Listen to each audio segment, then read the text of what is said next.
नमस्ते, मैं हूं मनीष और आप देख रहे हैं दी न्यूज 9X। दी न्यूज 9X में आप सभी का स्वागत है। आज के पॉडकास्ट में हमारे विशेष मेहमान हैं x MP Uday Singh alias Pappu Singh ji. और सबसे पहला सवाल बिहार आ गए सर, बंगाल के मुर्शिदाबाद में हिंसा हुई, उस हिंसा पर आपकी राय क्या है? हिंसा की निंदा जितनी हो कम है। हिंसा क्यों हुई इस पे बात करनी जरूरी। राज्य सरकार फेल कर गई, पुलिस फेल कर गया, प्रशासन फेल कर गया। जिसको जो कहना है कहो और मैं उनकी बात मान लेता हूं, लेकिन वो मौका किसने दिया कि हिंसा फैले, उस पे बात करें ना। अभी हिंसा फैली क्योंकि आनन फानन में सरकार कहती है 90 लाख आवेदन पढ़े और क्या कहां किया भगवान जाने। लेकिन मुर्शिदाबाद के लोगों से तो ऐसा लगता है कि उनसे नहीं पूछा गया होगा। आप मुर्शिदाबाद के लोगों से ही पूछ लेते, वक्फ के कानून को बदलने की अगर आवश्यकता है तो वो 2025 में बदला जाए या 2028 में बदला जाए या 2032 में बदला जाए, क्या फर्क पड़ेगा? क्योंकि ये तो सैकड़ों साल से, सदियों से चली जा रही चीज है। बदलनी चाहिए, समय से बहुत चीजों में बदलाव की आवश्यकता होती है। बदलिए, हमारा संविधान बदला जाता है तो वक्फ की कानून भी बदली जा सकती है, तो कोई बहुत बड़ी बात नहीं। अच्छा, आपके अनुसार निजी आपकी राय क्या है वक्फ बोर्ड पर? मेरी ये राय ये है कि सरकार का काम होता है कहीं भी गलत और अन्याय को रोकने का। उसमें कोई निजता की ढाल के पीछे नहीं छुप सकता। ये मेरा निजी मकान है और इस निजी मकान के अंदर मैं बलात्कारियों को शरण दूं, मैं शराब बेचने वालों को शरण दूं और पुलिस को कहूं कि तुम नहीं आ सकते क्योंकि मेरा निजी मकान है, तो गलत तर्क है ना। लेकिन सुबह उठकर मैं पूजा करता हूँ, वहाँ जल चढ़ाता हूँ। इसमें पुलिस आकर मुझे कहे कि जल तुम बाएं हाथ से नहीं दाहिने हाथ से चढ़ाओगे, या आरती तुम ऐसे नहीं घुमाकर ऐसे करोगे, तो मैं कहूँगा ये मेरी निजता पे तो वार कर रहे हो। उसमें दो चीज़ों में दिक्कत हो गई। पहली चीज़ कि वक्फ के बोर्ड पे आप गैर मुसलमानों को रखेंगे, तो मुझसे पहले तो सुप्रीम कोर्ट ने ही पूछ लिया है कि क्या हिंदू वाले बोर्ड में आप मुसलमानों को जगह देंगे। और सरकार अगर कह दे देंगे तो मैं ताली भी बजाऊंगा, स्वागत भी करूंगा, क्योंकि ये सेकुलरिज्म का एक नया रास्ता निकल आएगा कि सभी मिलकर कर रहा है। लेकिन मेरे समझ से ये गलत है। चाहे उसको पार्लियामेंट बिना वोटिंग के 100% मतों से कर दे, लेकिन मेरा मानना होगा ये गलत होगा, ये निजता पर प्रहार है। दूसरी चीज जो उसमें है वो है वक्फ बाय यूज, इस्तेमाल से जो वक्फ है उसको इन्होंने उसकी मान्यता रद्द की। अब सुप्रीम कोर्ट ने पूछा कि भाई दिल्ली हाई कोर्ट तो बना हुआ वक्फ की जमीन है, उसकी कागज कहां से लाओगे? जमा मस्जिद अवश्य वक्फ की जमीन पे बना होगा, किसी की निजी जमीन पे तो बना नहीं। अब वो जमा मस्जिद कब से खड़ा है, उसका कोई डिस्ट्रिक्ट मजिस्ट्रेट कहे कि भाई इसकी जमीन की कागज लाओ कि किसकी जमीन थी, किसने वक्फ किया, वो कागज देगा। हमारे गांव गांव में जो मस्जिद बने हुए हैं किसी की निजी जमीन पे नहीं है। हमारे गांव गांव में मंदिर बना हुआ है, किसी की निजी जमीन पे नहीं है। किसी की जमीन होगी उसने दे दिया होगा, दान कर दिया होगा, मंदिर ट्रस्ट को दान कर दिया होगा या वक्फ बना दिया होगा। अब ऐसे इमारतें 100-100, 200, 400, 500 साल से खड़ी हैं। अब कोई डीएम कहे कि इसकी कागज ले, अरे हमारे बिहार में जमीन की सर्वे चल रही है, इससे समझ लेती केंद्र की सरकार। हमारे एक सूबे में जमीन की सर्वे चल रही है, उस जमीन की तो हम कागज दे नहीं पा रहे, हमसे कह रहे हो 500 साल पुरानी कागज ले आओ, कहां से ले आएंगे? तो आप ये चाह रहे हो, आपकी मंशा ये है कि हर ऐसी जगह पे आप एक विवाद खड़ा कर दो, मनीष लिख के दे दे कि ये जो मस्जिद बना हुआ है ये मेरे पूर्वजों की है। न तुम्हारे पास कागज न उसके पास कागज, डीएम उसको केस को खोल के बैठ जाएगा कि हाँ इसमें विवाद है, तो वो वफ़ की चीज़ नहीं रही। ये कौन सी बात? ये मेरे निजता पे हमला है। तो आपने मुर्शिदाबाद के लोगों से पूछकर वक्फ बनाया था कानून। आप कह रहे हो आपने 90 लाख आवेदन पढ़ा है। हमारे मित्र किरण रिजिजू कह रहे हैं कि 90 लाख कागज पढ़े गए। बहुत बढ़िया, 90 लाख आपने कागज पढ़े हैं, बड़ी अच्छी बात है। उसमें मुर्शिदाबाद नहीं आता था क्या? और अगर उसमें मुर्शिदाबाद आता था तो ये दंगे होते ही नहीं। समझ रहे हैं आप बात को? अब दंगे हुए, दंगे हो कैसे, किसने रोका नहीं रोका, कानून व्यवस्था का मामला है, उस पर मैं क्या बोल सकता हूँ। और बताइए। चल सर, बिहार लौटते हैं और बिहार में राजनीति पूरी गर्म हो चुकी है, क्योंकि चुनाव बहुत कम समय बचा हुआ है और सीट शेयरिंग को लेकर के लगातार चल रहा है। सब अपना अपना कुछ ना कुछ परसेंटेज शेयर बता रहे हैं और कल प्रेस कॉन्फ्रेंस में हमने सवाल किया और सी वोटर सर्वे बार बार आ रहा है। तो इस सर्वे को लेकर के आपकी निजी राय क्या है? ये सर्वे सब पैसे देकर फर्जी काम होता है। फर्जी काम होता है? फिर तो कह रहा हूँ आपके रिकॉर्ड पे कह रहा हूँ, ये फर्जी काम है। ये लोग चुनाव के समय में उभर कर आ जाते हैं, इस पार्टी से पैसा ले, उस पार्टी से पैसा ले, सर्वे करते हैं। उस सर्वे का क्या अर्थ होता है? सी वोटर जब आके मुझसे सुबह पूछेगा कि आप मनीष को कैसा मानते हैं, मैं बहुत अच्छा मानता हूँ। और सी वोटर जब शाम को आएगा, क्या अब आपको मनीष के बारे में, मैं कहा बेकार आदमी, इसका क्या मतलब है? और ये सीट शेयरिंग एक विचित्र चीज है। आप दरअसल सामूहिक रूप से लोगों का मूर्ख बना रहा है। सामूहिक रूप से? गठबंधन क्या होता है? गठबंधन क्या होता है? नीतीश जी और बीजेपी मिलकर हम किसी को दूर रखने के लिए मिल रहे हैं। तो हमारी समूह, अब मर्ज कर लीजिए पार्टी, आप एक विचारधारा के हो जाइए, लड़िए, कौन मना कर रहा है आपको? लेकिन आप सामूहिक रूप से उस समय मिलते हैं जिस समय अच्छा 4% होकर वोट से और 9% उदा देते हैं।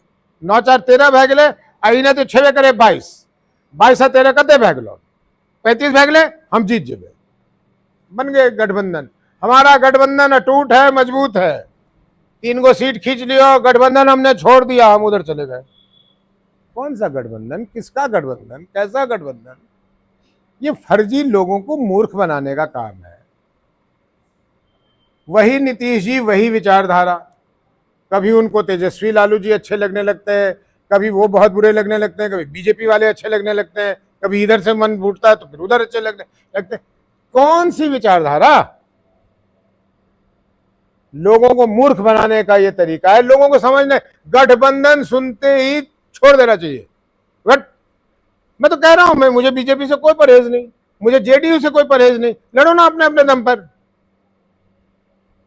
भाई नरेंद्र मोदी जी आज 10-11 वर्षों से केंद्र में एक छत्र राज चल रहा है उनका। बीजेपी का ऐसा ढोल बजता है कि इसके सिवा कुछ है ही नहीं। आओ ना बिहार लड़ लो अकेले, क्यों नीतीश जी पे लड़ते हो? तुम क्या डर है तुम्हारे मन में? डर ये है कि हार जाओगे, तो हारने से क्यों डरते हो? हार जाओगे तो क्या हो जाएगा? जुल्म हो जाएगा, हिंदुस्तान खत्म हो जाएगा।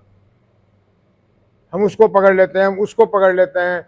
कभी चिराग जी जेडीयू के खिलाफ, कभी जेडीयू चिराग जी के साथ।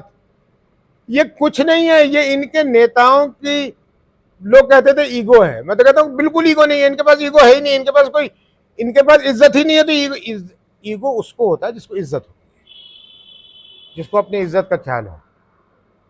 मैं तुम्हें भी ऐसे कर दूंगा तो तुमको बुरा लग जाएगा, क्योंकि तुमको एक इज्जत है अपनी।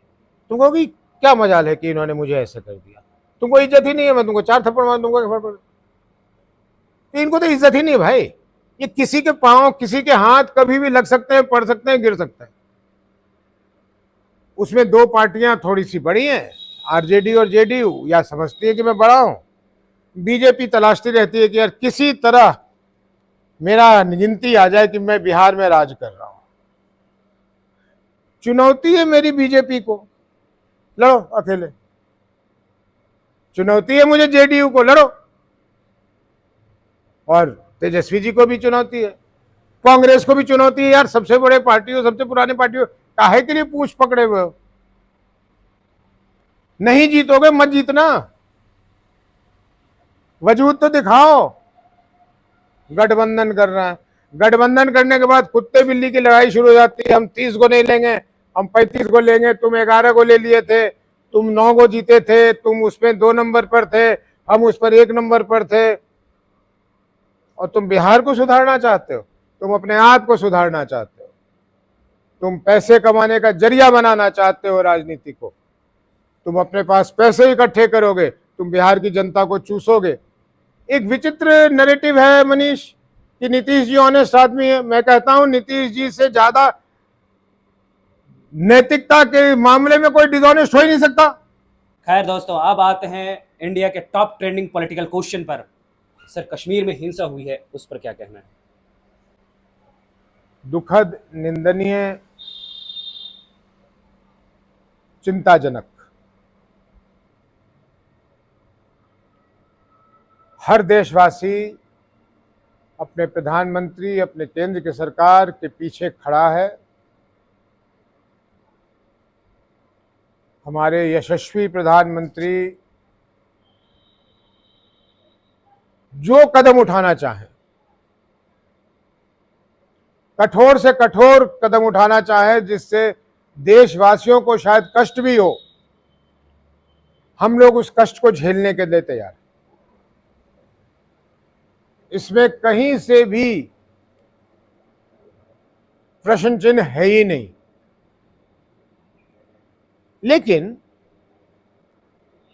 प्रश्न तो खड़ा होता है एक, और उसका जवाब जितनी जल्दी हमारे आदरणीय गृह मंत्री जी, आदरणीय प्रधानमंत्री जी या केंद्र के जो भी लोग हैं वो दे दें। हम लोगों की जिज्ञासा है ये जानने की कि आपके 2014 से लेकर आज तक 24 ऐसी घटनाएं हो गई, ज्यादातर हमारे सैनिक और अर्धसैनिक बल पे ये